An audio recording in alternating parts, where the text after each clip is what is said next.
Pedido determinado, certo e com indicação de valor. Esta, sem dúvida, é uma das grandes novidades para os advogados trabalhistas com a Lei 13.467. Como que fica a sucumbência? Serão admitidos pedidos genéricos? Para responder estas e outras questões, recebemos em nossos estúdios o professor José Aparecido dos Santos, juiz do trabalho, mestre e doutor em Direito pela PUC do Paraná e autor da obra Cálculos de Liquidação Trabalhista pela editora Juruá. Professor José Aparecido, é uma satisfação, um prazer, muito obrigado pela sua presença aqui em nossos estúdios. O artigo 840 da CLT foi modificado pela reforma trabalhista e agora passa a exigir dos advogados que os pedidos em rito ordinário sejam líquidos, ou seja, com a indicação de valor, certos e determinados. Isso tem causado várias dúvidas no meio jurídico e muitos debates acadêmicos sobre a viabilidade prática no processo do trabalho de iniciais líquidas. Por isso eu quero perguntar e iniciar a nossa entrevista, professor Aparecido, lhe questionando o seguinte: o senhor acredita que essa nova exigência do artigo 840, em primeiro lugar, ela é compatível com o processo do trabalho? Boa tarde, doutor Rodrigo. É uma satisfação estar aqui presente para discutir assuntos tão importantes quanto esses. Me parece que não há nenhuma incompatibilidade entre o artigo 840, parágrafo 1º da CLT e o processo do trabalho em geral. Eu digo isso por dois motivos. Primeiro, porque já é uma prática comum nos tribunais a exigência de pedidos certos, determinados e com indicação do valor. O TRT da 8ª Região, por exemplo, que é lá no Pará, já exige há bastante tempo, há muito tempo, que se indique todos os pedidos, inclusive no procedimento ordinário, que se indique o valor de cada pedido. Além disso, nós temos que nos lembrar que no artigo 852-H da CLT, em razão do procedimento sumaríssimo, a Lei 9.957, lá em 2000, já exigia também a indicação do valor apenas, é lógico, no caso de pedidos de procedimentos sumaríssimos. Nas causas em que o procedimento é sumaríssimo, nós já adotamos essa política de indicar o valor. Portanto, essa é há compatibilidade e também me parece que a interpretação que os tribunais sempre conferiram ao artigo 852-H da CLT no procedimento sumaríssimo, agora vai se estender ao procedimento ordinário, ou seja, nós já temos uma história no processo do trabalho de indicação do valor dos pedidos. Perfeito. Nós sabemos, professor Aparecido, da dificuldade, principalmente quem advoga para reclamante, em comprovar determinados fatos, como, por exemplo, diferenças a título de equiparação salarial ou até mesmo horas extras. Sabemos que existe uma certa dificuldade porque a prova documental para se comprovar esses fatos, diferenças salariais e pagamentos indevidos de horas extras, estão em posse, a rigor, da empresa. Então, eu lhe questiono, professor, existe a possibilidade do advogado, mesmo com a exigência do artigo 840 de liquidação, existe a possibilidade do advogado fazer pedido genérico em relação a esses temas específicos cuja a prova, digamos assim, está em posse do empregador? Me parece que sim. O que eu tenho visto publicado a respeito desse tema coincide, na sua grande maioria, com a minha opinião, de que o CPC continua sendo subsidiariamente aplicado no processo do trabalho. Ele tem duas possibilidades de procedimento. Ou ele indica o valor fantasioso, um valor inexistente, um valor irreal para o pedido, ou então ele vai ter que deixar sem indicação do valor. A vantagem de não indicar o valor da causa, além de estar previsto expressamente no artigo 324 do CPC, é que nós não temos um procedimento de grande custo um procedimento desnecessário de apurar um valor irreal que depois não vai corresponder efetivamente ao valor da pretensão. Se o advogado não fizer assim, inclusive, haveria vários pedidos sobre os quais seria muito difícil, se não impossível, ele dimensionar o dano. Os exemplos mais comuns que a gente tem lembrado é, por exemplo, o pensionamento em caso de acidente ou doença ocupacional. Como que ele vai dimensionar o valor desse pensionamento se ele não tem elementos para dimensionar no futuro a extensão do dano? Outro exemplo, danos materiais decorrentes de acidente ou doença ocupacional. O trabalhador pode precisar de um tratamento médico. Qual será esse tratamento médico? Qual o custo desse tratamento médico? Também é algo que é impossível de mencionar antecipadamente. Outro exemplo de grande dificuldade de apurar o valor foi apontado pelo Dr. Rodrigo. Nós temos o caso da equiparação salarial. Como no caso de uma equiparação salarial, eu vou saber exatamente o valor do paradigma se os documentos estão na posse do empregador. Além disso, cartão de ponto que esteja na posse do empregador, questões relativas ao horário, é muito difícil de mencionar que o trabalhador tenha condição de afirmar antecipadamente qual é o valor do pedido.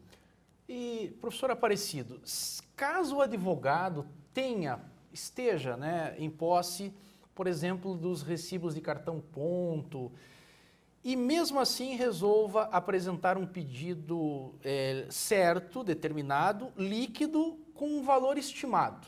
Digamos assim, digamos que ele estime um valor de R$1.000 do pedido de hora extra.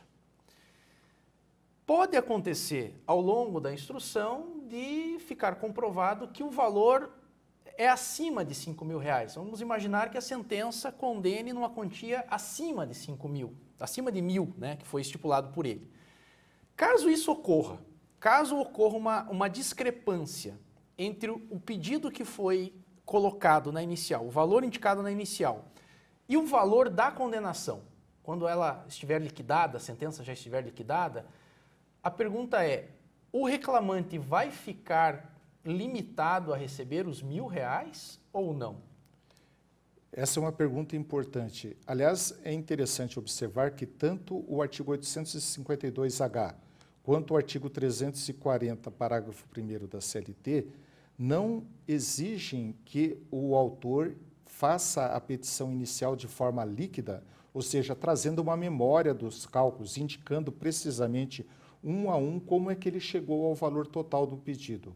O que a lei exige apenas é que se indique o valor do pedido. Então, essa é uma questão já também importante, porque há dúvida se é necessário ou não juntar uma memória de cálculo. Não me parece que seja necessário juntar memória de cálculo. Mas, de outro lado, me parece não haver menor dúvida a respeito do seguinte: se eu pedir R$1.000 de horas extras na petição inicial, a sentença só vai poder se limitar àqueles R$1.000. Aliás, há uma tendência que, mesmo que o juiz não faça expressa referência a isso na sentença, ainda assim haverá uma tendência de os tribunais reconhecerem a limitação depois na liquidação ao valor indicado na petição inicial. Já é assim no procedimento sumaríssimo e a tendência é a manutenção desse entendimento em relação ao procedimento ordinário. E, obviamente, os advogados de defesa deverão também se manifestar sobre o valor do pedido, acredito. Talvez juntando memória de cálculo. Essa é uma questão importante. Não há dúvida que, se o réu for apresentar reconvenção, ele também vai ter que indicar o valor do pedido. Essa é uma questão também importante. Ou seja, o ônus não recai só sobre o advogado dos trabalhadores quando eles entram com ação. Os advogados dos empregadores também vão ter um acréscimo de trabalho. E aí me vem uma questão, um desdobramento dessa pergunta que me parece importante. Há duas possibilidades: de o autor indicar apenas o valor do pedido e não mencionar como ele chegou ao valor daquele pedido. Então, ele só indica o valor horas extras, R$1.000. Me parece que, nesse caso, a depender do teor da contestação, apenas falar que, por exemplo, as horas extras são indevidas, ele não precisa se manifestar a respeito dos R$1.000. Por quê? Porque não há o que se manifestar, não está sendo alegado na petição inicial nenhum fato correspondente àqueles R$1.000. Mas nós temos uma hipótese que será muito comum e que me parece relevante, que é de o trabalhador trazer a memória dos cálculos, dizendo como eu cheguei nos R$ 1.000. E o como eu cheguei aos R$ 1.000 pode importar em alegações sobre matéria de fato. Por exemplo, qual era o salário percebido? Qual era a base de cálculo das horas extras? Então, as horas extras foram calculadas com base no salário de X. A partir do momento em que o autor alega que o salário dele era X, era um determinado valor, a parte contrária necessariamente deve impugnar esses fatos, porque o réu, na contestação, ele está obrigado a contestar todos os fatos alegados. E nós não podemos esquecer que cálculos de liquidação, quando contenham memórias, de alguma forma, memória dos cálculos, quando tem indicação de como se chegou ao valor, constitui, de uma certa forma, uma linguagem porque há afirmações a respeito de matéria de fato dentro dos cálculos de liquidação, e por esse motivo o advogado do réu também vai ter que impugnar esses critérios de cálculo que tenham sido adotados na inicial, porque se ele não o fizer, o juiz tenderá a admitir como verdadeiro aquilo que foi colocado na petição inicial. Perfeito. O senhor acredita, professor Aparecido, que seria viável ao advogado, aquele advogado mais diligente, que tem uma preocupação maior com a petição inicial, dar entrada a um procedimento, por exemplo, uma produção antecipada de provas, para poder ter uma certeza maior desse pedido certo e determinado, e aí, após a produção antecipada de provas, dar entrada em uma reclamatória trabalhista? O senhor acredita que esse é um caminho viável ou não? Porque nós temos a questão envolvendo a prescrição bienal. E a reforma trabalhista, em um dos artigos, não me lembro qual, deixa claro que a prescrição não se interrompe, né? Ela não vai se interromper. Então, mais ou menos assim, digamos assim que o advogado de reclamante, de certa maneira, ele ficou, digamos, sem algum tipo de instrumento para poder, um instrumento jurídico, para poder ter uma certeza maior da liquidação dessa petição inicial. Então, a pergunta, para ser bem objetiva, é a seguinte: o advogado que ingressa com uma produção antecipada de provas e uma ação de protesto, por exemplo, para ter uma petição inicial melhor, digamos assim, preparada, instruída, é um caminho viável? O que o senhor entende a respeito disso? Essa é uma questão bem complexa e bem interessante. Eu acredito que existem basicamente 3 caminhos que o advogado pode adotar para resolver esse problema de, primeiro, ter a exibição dos documentos para só depois propor a demanda principal, para propor a reclamação trabalhista. A primeira, e que me parece a mais viável de todas, a mais adequada, aquela que vai ter, vamos dizer, melhor aceitação no nosso ambiente jurídico trabalhista, seria aquela de utilizar a tutela de urgência. Nós sabemos que hoje em dia, no CPC de 2015, não existe mais a ação cautelar incidental de exibição de documentos. O que é possível, entretanto, é entrar primeiro com a tutela de urgência, de forma antecedente ao processo principal, solicitando a exibição dos documentos.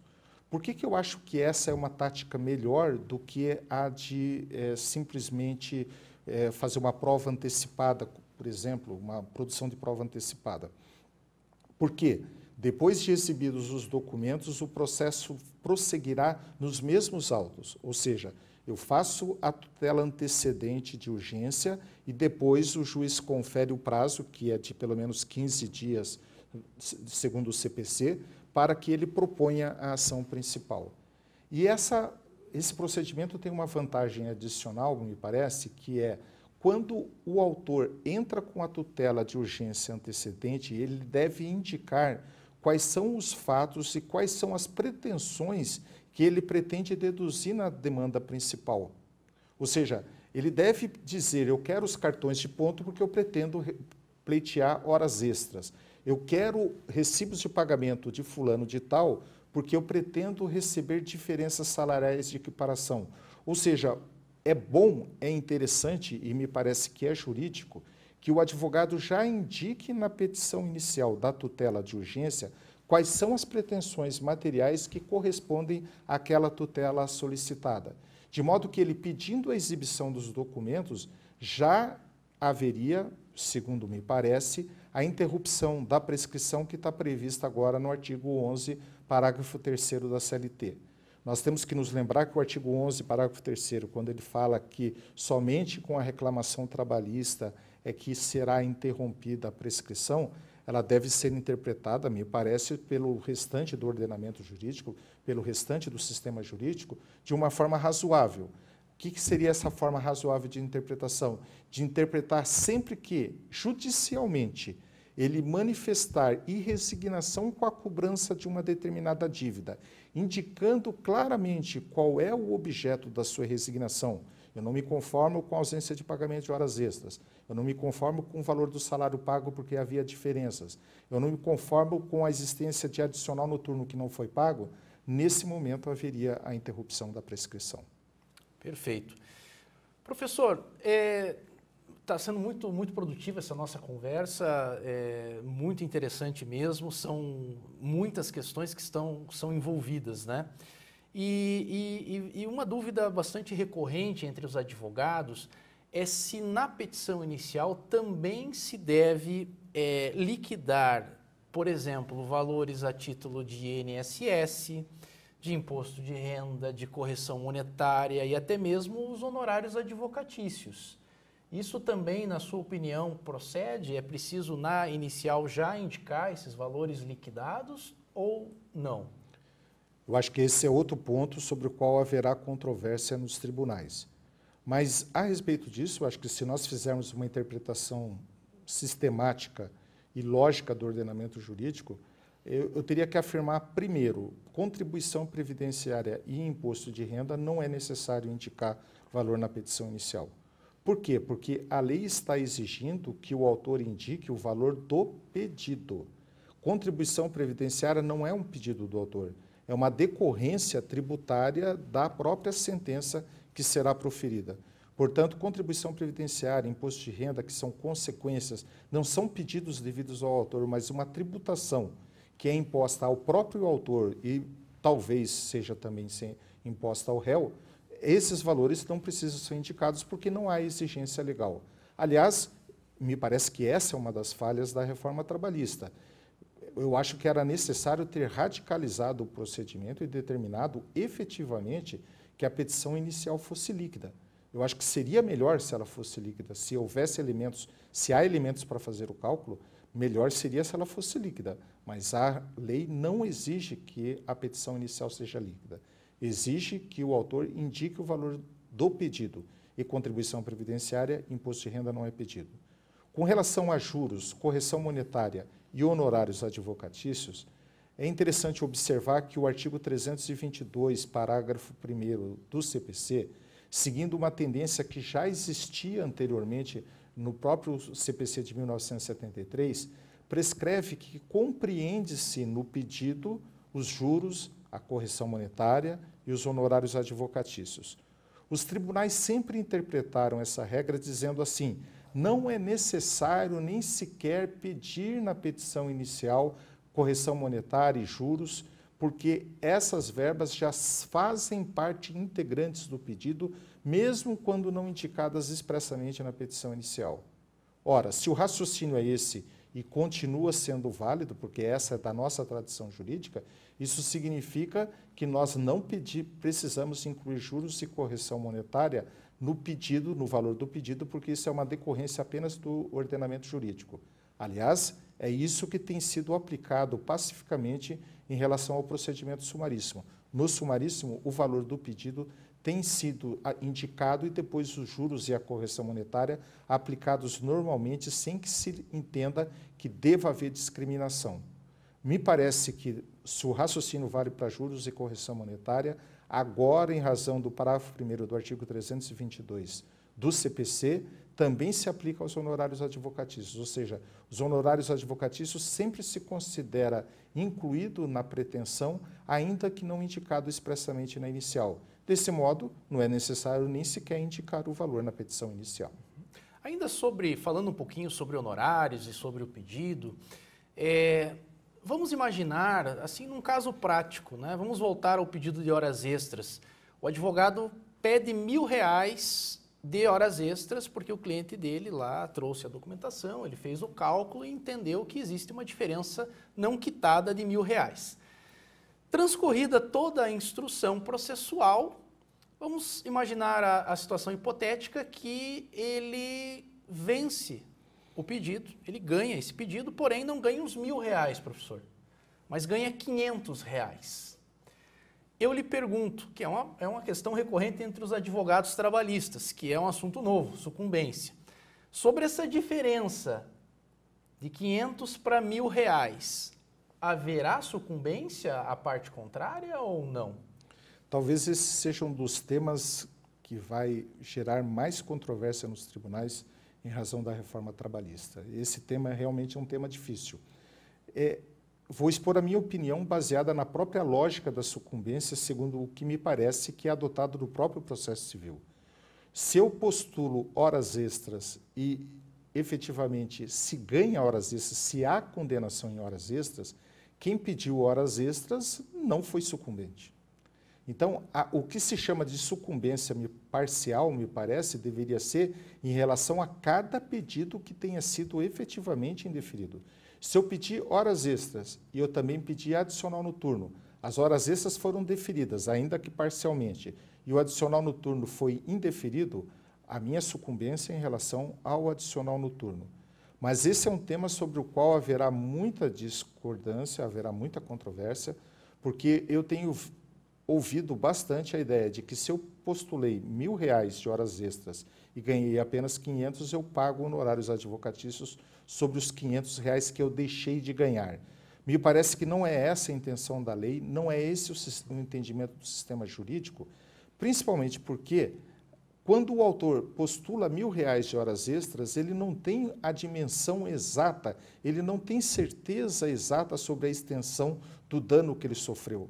Ele não tem a noção exata de qual é o valor das horas extras. Quase sempre nós adotamos no processo do trabalho a ideia de trabalhar com aproximação de valores, com aproximação da extensão do dano, e depois, no próprio processo judicial, se adequar o valor. A ação trabalhista sempre teve uma característica um pouco parecida com uma ação de prestação de contas. Você postula, indica que existe um problema e depois se apura dentro do processo a exata dimensão quantitativa daquela diferença, daquela obrigação que deixou de ser cumprida. Me parece que o raciocínio ainda continua sendo o mesmo. E por isso, a meu ver, e os tribunais é que vão decidir a respeito disso, mas, a meu ver, a sucumbência é sempre em relação ao pedido. E quem ganhou o pedido não pode ser condenado em honorários advocatícios. Professor, agora fazendo uma provocação. O senhor acha que essa mudança, né, do artigo 840, ela é positiva para a sociedade, para o Poder Judiciário, ou ela é uma verdadeira cilada para os advogados trabalhistas de reclamantes? Olha, eu acho que essa pergunta sua... Ou ela veio para moralizar? Essa é uma pergunta de difícil resposta, porque a gente não tem ainda uma dimensão exata de como é que os tribunais vão interpretar esse dispositivo. Eu não tenho dúvida, entretanto, em relação a uma coisa. Ela foi criada para dificultar o ajuizamento das ações. Ou seja, infelizmente se elegeu uma categoria como culpada, os advogados trabalhistas que entram com as ações, supondo, e me parece uma suposição equivocada na base, eu acho que é esse que é o problema, o diagnóstico não foi bem realizado, mas o diagnóstico é que os advogados entram com pretensões indevidas e, por isso, indicar o valor do pedido e depois obrigar a honorários de sucumbência faria com que os aventureiros, né, diminuíssem, que as causas aventureiras diminuíssem.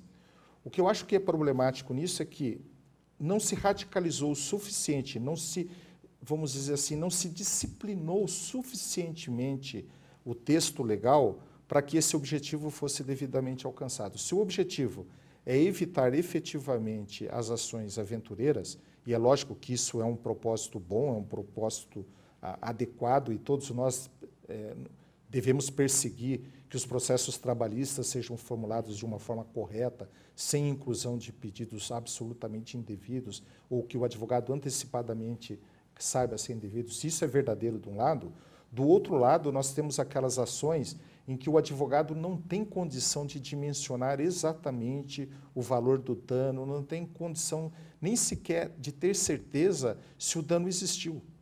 Nós sabemos efetivamente que no processo do trabalho em geral, no direito do trabalho brasileiro em geral, o que impera é um grau de informalidade muito grande. Muitas vezes o trabalhador não recebe recibos de pagamento. Muitas vezes não há cartão de ponto, ou se há cartão de ponto, o trabalhador não tem nem sequer certeza de que os cartões de ponto sejam verdadeiros, ele não tem condição nem sequer de prestar essa informação antecipadamente para o advogado. Ou seja, nós temos um clima de informalidade tal em matéria de documentação que ela se transforma em um problema para o trabalhador e também para o empregador. Ou seja, da nossa cultura jurídica, infelizmente, um grau elevado de informalidade. E é esse o diagnóstico que me parece que não foi considerado na reforma. Então, de um certo aspecto, ele é uma cilada para os trabalhadores? É. Mas, do outro lado, ela pode sim se transformar num instrumento de melhoria do processo. Isso vai depender de como os juízes e os tribunais absorverem a ideia de reforma, a ideia da reforma. Se a ideia for para todos aqueles casos em que é possível já antecipadamente indicar o valor do pedido, eu fizer isso, e deixar para liquidação aqueles pedidos genéricos sobre os quais eu não possa saber a dimensão do valor, aí eu acho que vai surtir um bom efeito.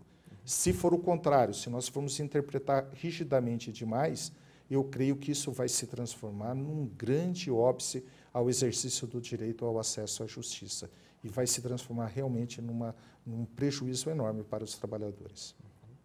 Muito bem, professor Aparecido, infelizmente o nosso tempo é curto. Nós gostaríamos de agradecer imensamente o seu aceite, o senhor ter se disponibilizado a vir aqui em nossos estúdios. Muito obrigado por essa entrevista. Eu é que agradeço. Obrigado. Até breve. Beleza, ficou ótimo. Ficou bom? Ficou ótimo, ficou ótimo.